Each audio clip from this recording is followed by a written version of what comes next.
كثر جلوسك بالبيت يسقط هيبتك. أبو الأسود الدؤلي تابعي ومن سادات العرب ومن دهاتهم وشاعر له مكانة عظيمة، بعد أن كبر سنه ورق عظمه يخرج من بيته لزيارة صديقه ويذهب للسوق ويزور المقابر، فقالوا له: اجلس أنت رجل كبير.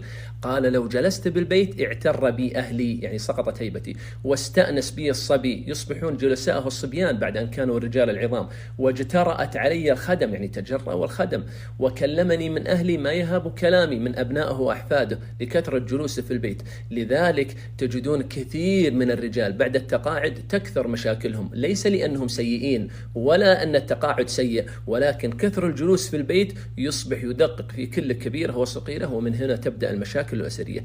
فعلى الرجل لا يكثر الجلوس في البيت إلا قدر الحاجة من أكل أو شرب أو تعليم أو مؤانسة أو ما شابه، ولكن كثر الجلوس في البيت يسبب لك مشاكل ويختلق أشياء لا تخطر على البال.